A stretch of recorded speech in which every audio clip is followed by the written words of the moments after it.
Okay. What type of crystallography or what radiation are we shooting? X-rays. Why the hell are we picking X-rays? Yeah, they're fun. You get to see bones.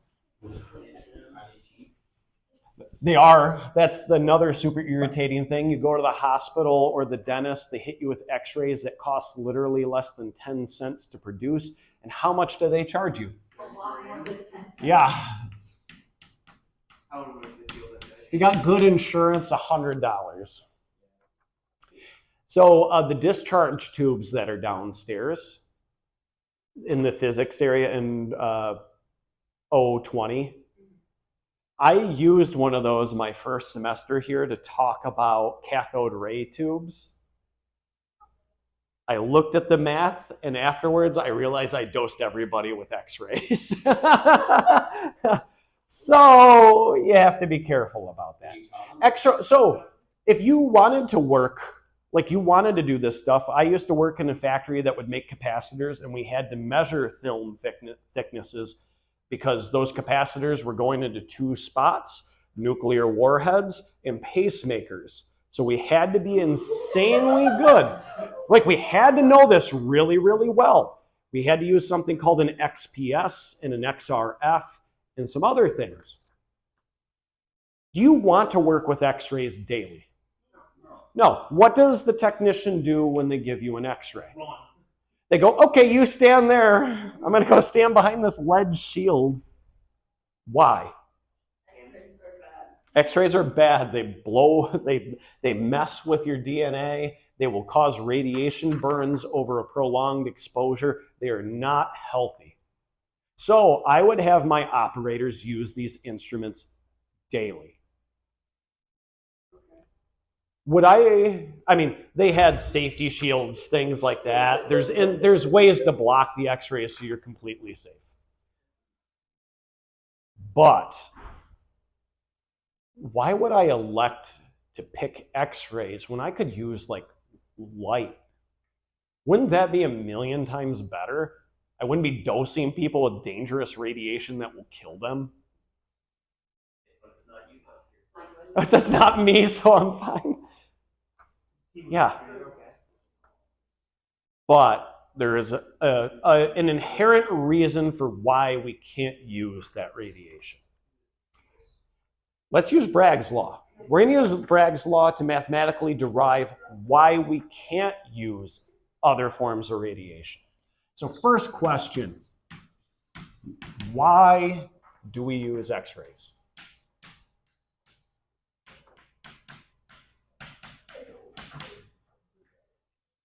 Okay, to answer this, we need Bragg's law. Which, what was it again? Sine theta is equal to what? Nope. Yep, there we go. Also, you should know how to derive that for the exam. Okay, we're going to use this, and we're going to look at an example. We're going to pick my favorite metal. Those in the class, what's my favorite metal? Nope. Nope. Nope. Yeah, it's copper. I work a lot with copper. I like copper. Copper got me an NSF grant, so I'm pretty happy about it. Okay. What's that? Yeah, yes. We're going to find you outside with an angle grinder. Yeah, don't worry. I'll get all the stuff off of the Cafe what is it? Cafe Laverna. Okay, so what wavelength will we need to measure a 60-degree diffraction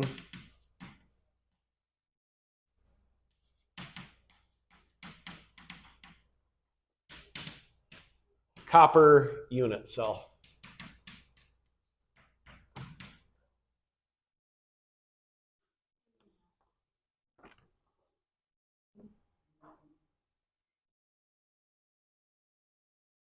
Okay, copper.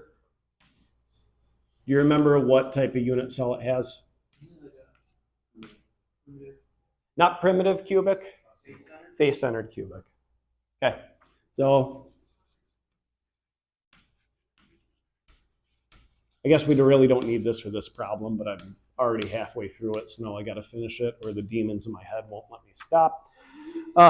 Anybody remember what the lattice vectors are in this thing?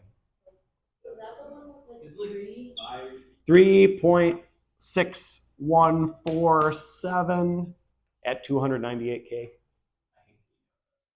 Oh, it gets worse. What is the unit on this thing? Yeah, angstroms.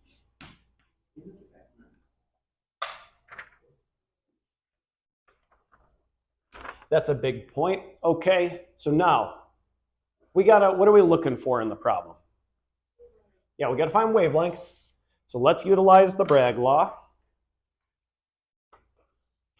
We got sine pi n to d. Okay. Manipulate this around. What do we want to solve for? 2d sine lambda over.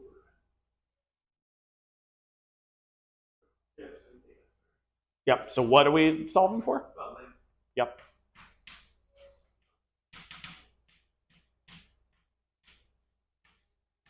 Okay. This is going to be easier. What do we usually report wavelengths in? Yeah. So since lambda is reported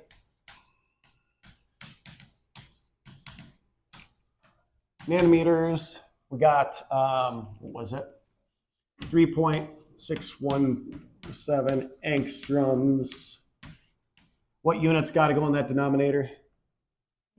Yep, angstroms. What are we converting to? Nanometers.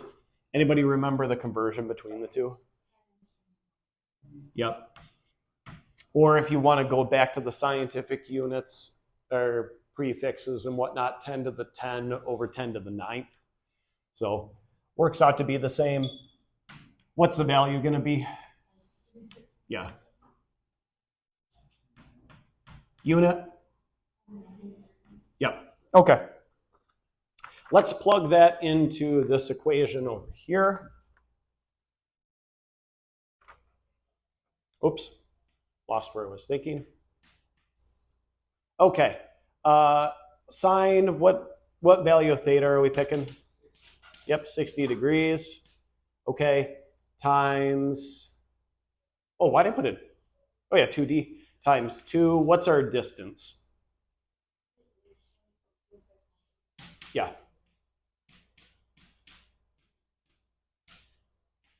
Divided by n, what's the simplest value of n you could pick? Yep, got to be a whole number integer. 1.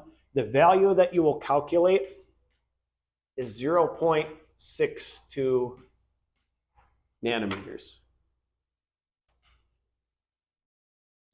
Okay. Anybody know how many nanometers X-rays are considered to have? It's about 0.1 to 10.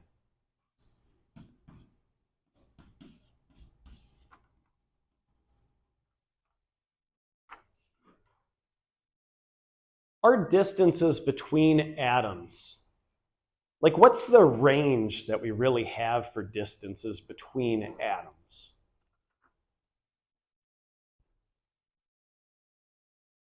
And yeah, angstroms realistically. An HH bond like is 0.74 angstroms. The distance between the copper is that. Gold is a bit similar to this. We kind of have to be within that range. I would say like 5 is the maximum limit angstroms, and you're probably not really at a bond at that point. So to get down to the level of angstroms, we mathematically proved that we have to use somewhere in the range of X-rays because we're talking about such a small distance. If we increased this lattice to a really large value, then we could use visible light.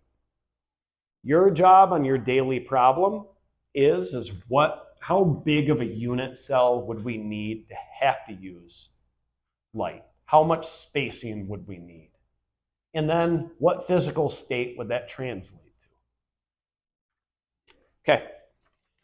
How are we doing on time? Got 4 minutes. I don't want to start the next thing. Are there any questions about this? So, Mm-hmm. when you say visible light, So there's a given wavelength region of light. You're going to have to use that. Okay? Doesn't matter. Visible. Any other questions? Yeah. So now, do you have a better appreciation on why we use X-rays and why we have to use X-rays? We're bound by it by the size of the crystals. So when you want to look like AKH, we have to use smaller X-rays, right? Oh, nope, you can use X-rays to look at that. X-rays are tough because, at least hydrogen's tough because the electron density is so weak. Yep. That's the whole point. We change the angle and we get different planes. So next time we're going to talk about how do we get structural information from this? How could we measure these distances? And I have a bunch of handouts for you guys. Okay? I know,